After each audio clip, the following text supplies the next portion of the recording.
सारे इश्यूज हैं। For example, जब मैं परसों गुरुद्वारा गई तो मुझे वहां आप लोगों की कम्युनिटी के ही लोग मिले। ऑब्वियसली उन्होंने मुझे बहुत अच्छे से रिसीव किया। उनने कहा जो पंजाबी लैंग्वेज है, हमारे बच्चों को धीरे धीरे करके स्कूल में से पंजाबी हटाई जा रही है। और मैं वो आपका दर्द समझती हूँ, क्योंकि हमारे साथ भी वही हो रहा है। जैसे हमारी उर्दू लैंग्वेज है, कहीं ना कहीं उसको कमजोर करने की कोशिश की जा रही है। और आप जानते हैं जबान हमारे कल्चर का एक कितना इंपॉर्टेंट पार्ट है। जब बच्चा जबान नहीं बोलता है, जैसे मैं फॉर एग्जाम्पल, मुझे कश्मीरी समझ में आती है, लेकिन मेरी परवरिश क्योंकि दिल्ली में हुई, तब यहाँ मिलिटेंसी स्टार्ट हुई। अब मुझे भी बुरा लगता है, मैं समझ पाती हूँ लेकिन मैं बोल इतना नहीं पाती हूँ। तो लैंग्वेज हमारे कल्चर का एक बहुत अहम रिश्ता होता है। बच्चे को जब आप डांटते हैं, जब मेरी मदर मुझे डांटती है, वो हमेशा कश्मीरी में डांटती है, कभी भी उर्दू में नहीं डांटती है। प्यार करती हैं तो कश्मीरी में करती हैं, उर्दू में नहीं। Because it's very important. जब आप अपने बच्चे को लैंग्वेज नहीं देंगे तो आपका कल्चर आगे कैसे बढ़ाएंगे। तो मुझे एक सरदार जी अंकल ने भी यही कहा कि देखिए, हमारी जो लैंग्वेज है पंजाबी, धीरे धीरे करके स्कूलों में से वो हटाई जा रही है। तो मैं आपको एक चीज बताना चाहती हूँ, जो अभी दिल्ली में सरकार बैठी है, वो ये नहीं देख रही कि जम्मू कश्मीर का सिख है, पंडित है, मुस्लिम है, शिया है, सुन्नी है, गुज्जर है, पहाड़ी, वो हम सबको तंग करना चाहते हैं। जैसे आप सिख भाई बहन को तंग कर रहे हैं, वैसे हमें भी तंग कर रहे हैं, मुसलमानों को भी कर रहे हैं। पंडित्स को देखिए, कितने पंडित्स को लास्ट ईयर मारा, कितने दिनों ने महीनों स्ट्राइक की कि हमें यहाँ नहीं रहना, आप हमें जम्मू शिफ्ट कर दीजिए, फिर भी उनकी बात नहीं मानी। तो कहीं सुनवाई हो ही नहीं रही है। तो सबसे पहली बात, मैं जानती हूँ आपके बहुत सारे इश्यूज हैं। दूसरा है माइनॉरिटी स्टेटस। आप लोग एक माइक्रोस्कोपिक कम्युनिटी है, यानी आप यहाँ पे एक माइनॉरिटी है। जम्मू कश्मीर एक मुस्लिम मेजोरिटी स्टेट है, जहाँ आप लोग माइनॉरिटी है। कहीं ना कहीं अगेन हम बस पंडित्स का बोलते रहते हैं, आप लोगों की बात हम नहीं करते। उसके लिए मैं माफी चाहती हूँ।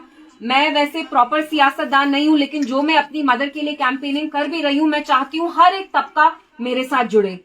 वो मेरे सिख भाई बहन हो, सिख आंटीज अंकल्स माए बहने हो, पंडित हो, शिया हो, सुन्नी हो, मुसलमान हो, पंडित हो, गुजर हो, पहाड़ी हो, हर एक तबका जुड़े।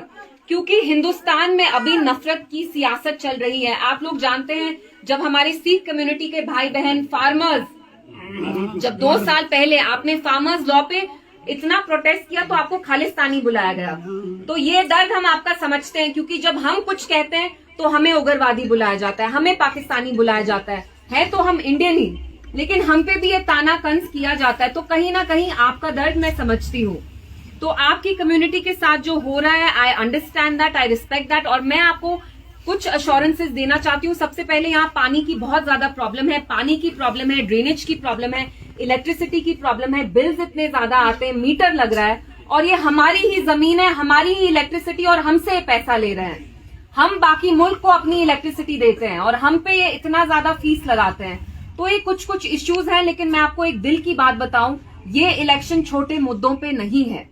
आप जानते हैं, जब से 2019 के बाद 370 हटा, तब से दिल्ली से जो भी फरमान आता है, वो कहीं ना कहीं हमारी कोई ना कोई चीज पे कब्जा करना चाहते हैं। वो जमीन हो, रिसोर्सेज हो, नौकरियां हो। आप खुद मुझे बताइए, आप क्या, हमारे इतने नौजवान लड़के हैं, लड़कियां हैं, कितनी रिक्रूटमेंट स्कीम्स हुई हैं, कितनी?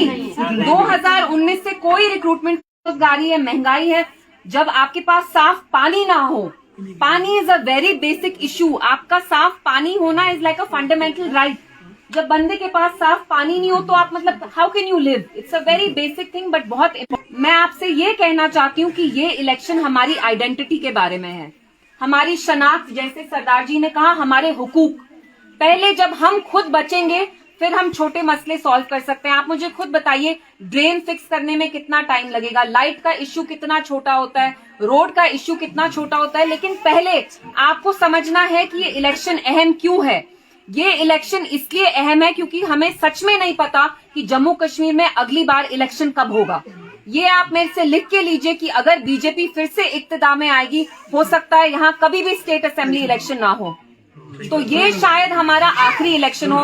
राज्यसभा में भी हमारा आउट हो गया, हम अब नहीं भेज सकते हैं क्योंकि यूटी है, एमएलसी भी नहीं बन सकता, असेंबली नहीं है। बचा क्या? बचा आपका लोकसभा इलेक्शन। और आप खुद अपने दिल पे हाथ रख के मुझे बताइए, पिछले 5 सालों में जिनको आपने चुना या ना चुना, जब आप बॉयकॉट करते हैं तो भी आप उनको चुनते हैं, क्योंकि ना वोट दे के भी आपका वोट उनको जाता है। ये आप बात समझे। जब आप 7 मई को घर पे बैठेंगे और आप कहेंगे मैं क्यों वोट दूं, इसमें सबसे बड़ा नुकसान आपका है, क्योंकि आपका वो ना वोट करना उस उम्मीदवार को वोट करना हुआ जो इसको डिजर्व नहीं करेगा, जो पार्लियामेंट में चूहे की तरह बिल्ले में जाके छुप जाएगा।